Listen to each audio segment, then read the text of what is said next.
Learn gate से मैं आप लोग का स्वागत करता हूं। हम एक बार फिर से लेसन प्लान लेकर आए हैं। लेसन प्लान 4 है, जो कि इसे हिंदी में पाठ योजना बोला जाता है। और आप लोग का डिमांड और मैसेज की वजह से हम इस लेसन प्लान लेकर आए हैं। अगर इसी तरह आप लोग मैसेज करते रहिएगा तो हम फिर से अगला बार नेक्स्ट लेसन प्लान लेकर आएंगे, जो इस चैनल के माध्यम से आप लोग देख सकते हैं। और अगर एक बात आ रहा है कि आप लोग कहाँ से 1 से क्लास 5 तक जो भी आप लोग बनाना चाहते हैं लेसन प्लान, वो ऐसे आप लोग का लेसन प्लान हम व्यवस्था कर चुके। अगर कक्षा 1 से लेकर 5 तक का लेसन प्लान भी चाहते हैं तो इस चैनल में आप लोग बने रहिएगा, और इस चैनल के माध्यम से आप लोग का वीडियो मिलते रहेगा लेसन प्लान के बारे में। और आप लोग का अगर कोई भी चैप्टर के बारे में लेसन प्लान बनाना होगा तो उस चैप्टर का नाम और उस किताब का नाम लिख के कमेंट बॉक्स में आप लोग सेंड कर दीजिएगा। हम अगले दिन ही यहाँ से उस लेसन प्लान के बारे में, उस चैप्टर के बारे में आप लोग का यहाँ से वीडियो प्रोवाइड करा देंगे।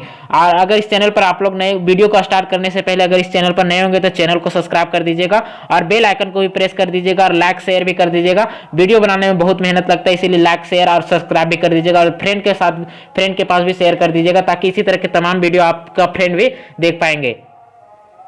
चलिए वीडियो को हम स्टार्ट करते हैं। सबसे पहला यहाँ पे लेसन प्लान के बारे में चलिए हम लेसन प्लान के बारे में थोड़ा बहुत बता देते हैं, ताकि आप लोग लेसन प्लान के बारे में थोड़ा बहुत जान सकेंगे और इसके बारे में थोड़ा सा जानकारी रख सकेंगे, ताकि कोई भी पूछेगा तो लेसन प्लान के बारे में बता सकेंगे। सबसे पहला है, जिस भी कॉलेज में आप लोग एडमिशन लिए होंगे बीएड के, उस कॉलेज की मदद से आप लोग का कॉलेज इंटर्नशिप होता है। यानी कि जब स्कूल पढ़ाने के लिए भेजा जाता है तो उस स्कूल में ऐसे जब भी बच्चों को पढ़ाया जाता है तो उससे पहले एक लेसन प्लान बनाया जाता है, और उस लेसन प्लान के मदद से ही बच्चों को पढ़ाया जाता है। तो वो ऐसे लेसन प्लान उसे कहते हैं जो बच्चों के पढ़ाने से पूर्व ही बनाया जाता है। तो ये बात आप लोग ध्यान में रखिएगा कि बच्चों को पढ़ाने से पूर्व, यानी एक दिन ही पूर्व या रात में बना लीजिएगा, और उसके बाद दिन में आप लोग पढ़ाने के लिए जाते हैं तो वो दिन, तो वो ऐसे एक दिन ही पूर्व आप लोग का बनाना रहता है लेसन प्लान, उसी को लेसन प्लान कहते हैं। तो लेसन प्लान में वो सारा डिटेल रहता है, जो कि आप लोग ऐसे क्या पढ़ाने वाले, चैप्टर के नाम क्या रहता है, कितना अवधि रहता है, उसके बाद आप लोग किस तरह के एरिया से पढ़ाने वाले, कौन सा विधि का प्रयोग करने वाले, वो सारा डिटेल से यहाँ पे रहता है। आप लोग उससे क्या क्वेश्चन पूछने वाले बच्चों से, ये सारा डिटेल से यहाँ पे लिखा हुआ रहता है। तो ये ऐसा ही आप लोग को पढ़ाना है, यानी लेसन प्लान के ही थ्रू बच्चों को पढ़ाना है कॉलेज इंटर्नशिप के, जब भी कॉलेज भेजा जाएगा तब। तो इसे कहते हैं लेसन प्लान, जो कि आप लोग यहाँ पे देख पा रहे होंगे लेसन प्लान 4 है। इसके बारे में हम आप लोग को बता चुके हैं, और अगर आप लोग का अच्छी तरीके से जानना तो इसका पिछला वीडियो आप लोग देखिएगा, तो उसके वहां पे भी हम लेसन प्लान के बारे में अच्छी तरीके से बताए हैं। चलिए हम वीडियो को स्टार्ट करते हैं। सबसे पहला यहाँ पे देखिएगा कि विद्यालय का नाम, जहां भी आप लोग का पढ़ाने के लिए भेजा जाएगा उस विद्यालय का नाम यहाँ पे लिखना है। और उसके बाद छात्र अध्यापक, यहाँ पे प्रिंट मिस्टेक है तो आप लोग यहाँ देखिएगा छात्र अध्यापक और छात्र अध्यापिका होगा, तो यहाँ पे दोनों है।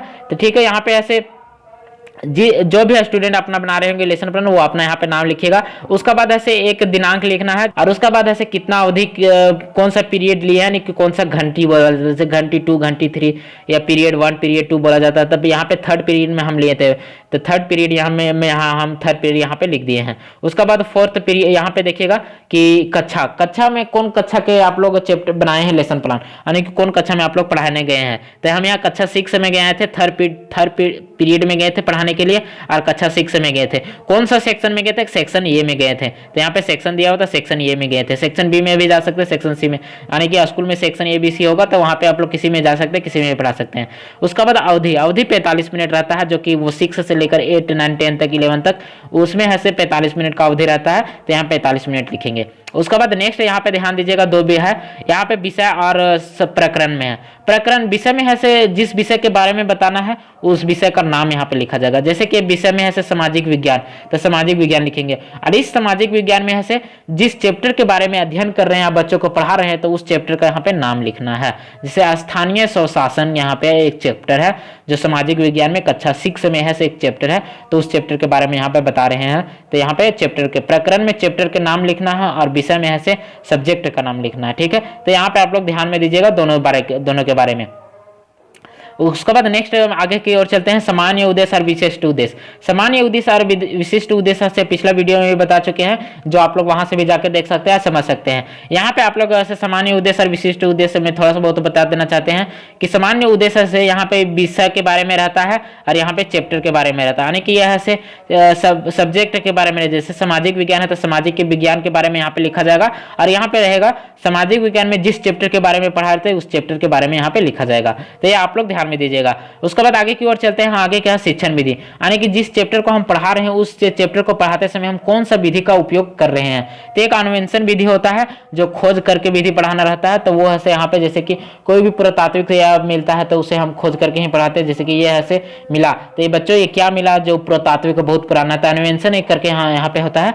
और उसके बाद कहानी, यानी कि जब भी चैप्टर को पढ़ा रहे तो कहानी के माध्यम से बता रहे हैं कि बच्चों सबसे पहले ये समाज हुआ था तो ये स्वशासन हुआ था, तो वो यहाँ कहानी की मदद से बना रहे हैं। यहाँ पे चार्ट पेपर है, यहाँ पे ऐसे सहायक सामग्री में लेकर जाना है चार्ट पेपर, चौक डस्टर लेकर नहीं जाना है और यहाँ पे लिखना भी नहीं है चौक डस्टर। यहाँ पे ऐसे चार्ट पेपर फिर मॉडल या कुछ मॉडल भी बनाए होंगे स्वशासन के बारे में तो अच्छा तरीका से, तो वहाँ पे आप मॉडल के भी उपयोग कर सकते हैं। उसके बाद ऐसे आप लोग को जिस चैप्टर के बारे में पढ़ा रहे हैं तो उस चैप्टर के बारे में क्या पूर्व ज्ञान बच्चों के पास है, यानी कि उसके बारे में कुछ ज्ञान बच्चों के पास है, अगर है तो यहाँ ठीक है, नहीं है तो आप लोग यहाँ पे लिख दीजिएगा कि यहाँ पे देखिए पूर्व ज्ञान में छात्रों के पास ऐसे मुखिया के बारे में सामान्य जानकारी रहता है, यानी जो समाज के सेवा करते हैं उसे मुखिया बोला जाता है, तो मुखिया के बारे में सामान्य जानकारी बच्चों के पास अक्सर ही रहता है, तो यह सामान्य जानकारी रहता है। उसके बाद ऐसे नेक्स्ट यहाँ पे जाना है प्रस्तावना। प्रस्तावना में ऐसे थोड़ा सा बहुत यहाँ पे इसका बारे में समझ लीजिएगा। प्रस्तावना में ये रहता है कि आप लोग को ऐसे बच्चों से ऐसा क्वेश्चन पूछना है जो उसका जवाब बच्चों से मिल सके। ये आप लोग ध्यान में रखिएगा कि बच्चों से क्वेश्चन ऐसा ही पूछना जो जवाब वो देख सकेंगे। तो यहाँ पे फर्स्ट क्वेश्चन में यहाँ पे देखिएगा कि यहाँ पे छात्र अध्यापिका है, यहाँ पे यानी कि क्वेश्चन ऐसे टीचर पूछेंगे और बच्चा यहाँ पे जवाब देंगे जो विद्यार्थी क्रियाशील है। तो यहाँ पे देखिएगा मुखिया का चुनाव कहाँ पे होता है, तो ग्राम स्तर में होता है मुखिया का चुनाव। तो यहाँ फर्स्ट क्वेश्चन, और इसी आंसर की मदद से आप लोग कहाँ से सेकेंड क्वेश्चन आप लोग का बनाना है। तो यहाँ पे देखिएगा ग्राम स्तर में और क्या क्या चुनाव होता है, तो यहाँ पे देखिएगा मुखिया का होता है, पंचायत होता है, पंचायत सेवक का होता है, वार्ड का होता है, वार्ड सदस्य का और उप मुखिया का होता है। तो ये ऐसे ग्राम स्तर में होता है। फिर इसी के मदद से आप लोग को फिर से एक क्वेश्चन बनाना है कि ये सभी ग्राम स्तर में क्या करते हैं, तो यह समस्यात्मक प्रश्न हो जाता है, यानी कि ये सब ऐसे ग्राम स्तर में क्या काम करते हैं। अगर बच्चे अगर जानते हैं तो ठीक है, नहीं जानते हैं तो यह समस्यात्मक प्रश्न है, यानी कि ये ऐसे हम जवाब देंगे, यानी टीचर खुद से जवाब देगा। ठीक है, तो यहाँ पे आप लोग ये समझ चुके होंगे जो प्रस्तावना के बारे में। और उसका बाद ऐसे कथन, उद्देश्य कथन में लिखना है कि आज जिस चैप्टर के बारे में पढ़ाना उस चैप्टर के बारे में आप लोग का लिखना है। जैसे कि छात्रों आज हम स्थानीय स्वशासन के बारे में विस्तार पूर्वक अध्ययन करेंगे, तो ये यहाँ पे लिखना जो कि हर एक उद्देश्य कथन में यही चीज लिखाता है, तो आप लोग यहाँ पे ध्यान में दीजिएगा, ये लिखना है। आगे की ओर चलते हैं। जो आप लोग का है पिछला वीडियो में भी आप लोग का इसके बारे में बता चुके हैं और इस वीडियो में भी आप लोग का थोड़ा बहुत बताते हैं। यहाँ पे ऐसे दिया हुआ है कि शिक्षण बिंदु दिया हुआ, छात्र अध्यापिका दिया हुआ, यहाँ छात्र छात्राएं का क्रियाशील है, यहाँ से आमपट या मूल्यांकन। यहाँ पे मुख्य बिंदु में आप लोग का जिस बिंदु के मुख्य बिंदु बताना, जैसे स्थानीय स्वशासन उसके बारे में कुछ डिटेल्स है, यहाँ पे कुछ डिटेल से लिख दीजिएगा। उसके पंचायती स्तर के बारे में, तो यहाँ पे पंचायती स्तर के बारे में लिखना है। उसी तरह से यहाँ पे ऐसे जिस समय आप पढ़ा रहे होंगे तो उस समय बच्चे क्या कर रहे होंगे, तो बच्चे ऐसे ध्यानपूर्वक देखिए, छात्र ऐसे ध्यानपूर्वक मेरी बातों को सुनेंगे। और उसी पर ऐसे श्याम पट में क्या करना, सबसे पहला हेडिंग देना स्थानीय स्वशासन के बारे में, उसके बारे में जो मेन पॉइंट होगा, जैसे पंचायती राज के बारे में उसका बारे में बताएं तो वो ऐसे श्याम पट में लिखना है। उसके बाद शासन व्यवस्था के बारे में बताएंगे तो उसका बारे में थोड़ा सा पॉइंट लिखना, मैंने कि छोटा छोटा पॉइंट है श्याम पट में बताते हैं कि मान लीजिए कि सबसे स्थानीय स्वशासन के पंचायती राज के बारे में बताए तो पंचायती राज के लिख देंगे हेडिंग, उसके बाद बोलेंगे पंचायती राज के बारे में, तो वो ऐसे श्याम पट में लिखाता है। और जब भी यहाँ पे ऐसे जब पूरा एक अध्याय खत्म हो जाएगा, एक पैराग्राफ समाप्त हो जाएगा, तो उस पैराग्राफ को समाप्त होने के बाद यहाँ पे समाप्त होने के बाद एक क्वेश्चन पूछा जाता है छात्र से। तो देखिएगा यहाँ पे मूल्यांकन जिसे कहते हैं, मूल्यांकन में एक क्वेश्चन पूछे जाते हैं कि यहाँ पे थोड़ा सा जूम कर देते ताकि आप लोग का क्लियर दिखे। राज्य में कितने स्तरों पर काम होता है, तो यहाँ पे एक क्वेश्चन है, यहाँ पे एक क्वेश्चन पूछे जो कि हर एक पैराग्राफ समाप्त होने के बाद एक क्वेश्चन जरूर पूछिएगा। जो छात्र अध्यापक एक से ज्यादा क्वेश्चन भी पूछ सकते हैं उसे को, पर यहाँ एक ही क्वेश्चन लिखना है, तो ये आप लोग ध्यान में रखिएगा। उसके बाद श्याम पट में आप लोगों से छोटा छोटा पॉइंट भी देते जाइए, जैसे यहाँ पे देखिए श्याम पट में हम दिए हैं पंचायती राज व्यवस्था 3 स्तरों में कार्य करती है, तो यहाँ पे छोटा पॉइंट है। इसी तरह छोटा छोटा पॉइंट है यहाँ पे लिख दिए हैं। उसके बाद उस समय बच्चे क्या कह रहे, छात्र ध्यानपूर्वक श्याम पट की ओर देख रहे हैं, तो यहाँ पे ये लिख दिया है। यहाँ पे देखिएगा एक मुखिया के बारे में थोड़ा सा बहुत यहाँ लिखे हैं, तो ये है। उसके बारे में ग्राम स्तरीय पंचायती राज व्यवस्था के बारे में, उसका अंदर मुखिया का था, तो यहाँ पे मुखिया के बारे में लिखे हैं। इसके बाद नेक्स्ट चलिएगा, अगर एक पैराग्राफ में एक अथी में नहीं समाप्त हुआ तो हम यहाँ पे नेक्स्ट की ओर चलते हैं। जैसे कि यहाँ पे मेरा एक में नहीं समाप्त हुआ तो यहाँ पे नेक्स्ट है, उसी तरह चलते हैं, जो कि यहाँ पे आप लोग देख पा रहे होंगे कि उस पे सेम हमसे लिखे हैं। तो यहाँ सारा लिखे हैं, जो उप मुखिया के बारे में है तो उसके बारे में थोड़ा सा डिटेल लिखे हैं, वार्ड सदस्य के बारे में लिखे, पंचायत सेवा ग्राम सभा के बारे में लिखे हैं। तो ये यहाँ पे छोटे छोटे पॉइंट है जो कि आप लोग स्क्रीनशॉट लेना चाहते हैं तो अगर स्क्रीनशॉट लेना चाहते हैं तो ले सकते हैं। इसका भी स्क्रीनशॉट लेना चाहते हैं तो यहाँ से ले सकते हैं, और अगर इसका पहले पूर्व भी लेना चाहते हैं तो यहाँ से भी ले सकते हैं। ठीक है, आगे की ओर चलते हैं। यहाँ पे श्यामपट्ट में भी आप लोग का बता चुके हैं, जो कि यहाँ पे श्यामपट्ट में छोटा छोटा पॉइंट आप लोग का लिखना है। और उस समय छात्र क्या कर रहे होंगे, यहाँ पे छात्र ध्यानपूर्वक मेरी बातों को सुनेंगे, यानी कि उस समय से छात्र से ध्यानपूर्वक मेरी बातों को सुन रहे होंगे।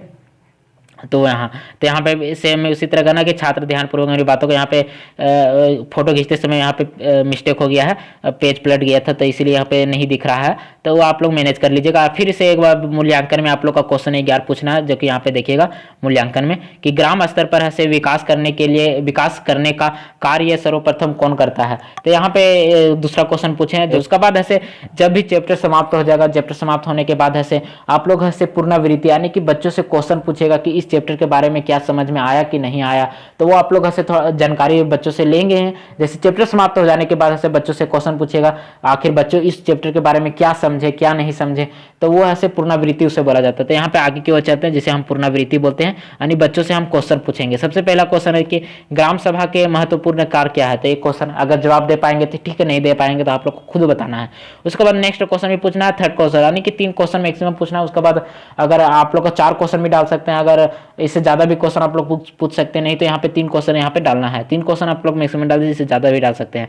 उसके बाद नेक्स्ट पॉइंट में चलते हैं श्यामपट्ट सारांश। श्यामपट्ट सारांश में क्या होता है कि ब्लैक बोर्ड में जितना कुछ आप लिखे होंगे, जो मेन पॉइंट, जैसे कि स्थानीय स्वशासन के बारे में हम सबसे पहला हेडिंग डालें, उसके बारे में सबसे पहला क्या बताएं, पंचायती राज के बारे में बताएं। उसके बाद फिर उसका प्रकार के बारे में बताएं, ग्राम स्तर का पंचायती राज व्यवस्था के बारे में बताएं। तो ये ऐसे मेन हेडिंग डलाता है, यानी कि यहाँ पे श्यामपट्ट सारांश में क्या होता है, मेन हेडिंग डलाता है। तो यहाँ पे हेडिंग के बारे में लिखे है। उसके बाद ऐसे आप लोग पुनरावृत्ति कर लीजिएगा, श्यामपट्ट सारांश भी दे दीजिएगा। उसका बाद फिर से क्वेश्चन पूछेगा, इसलिए कि जो हम बताए हैं वो क्या फिर से जान पाएंगे बच्चों की, नहीं तो वो ऐसे क्वेश्चन फिर से पूछेगा तब बता पाएंगे। तो यहाँ पे मूल्यांकन में फिर से क्वेश्चन आप लोग को पूछना है, जो क्या बच्चे हम फिर से बताएं क्वेश्चन का जवाब, तो क्या बच्चों को फिर पता है आंसर कि नहीं। तो मुखिया का चुनाव कितने वर्षों के बाद होता है, तो ये कितने वर्षों में होता है, तो ये आप लोग ऐसे क्वेश्चन पूछेगा। सेकेंड क्वेश्चन ग्राम सभा क्या है, तो ये आप लोग क्वेश्चन पूछ सकते हैं, ये छोटा छोटा क्वेश्चन। उसके बाद ऐसे जब भी ये समाप्त हो जाएगा तो उसका बाद गृह कार्य दीजिएगा, यानी कि होमवर्क दीजिएगा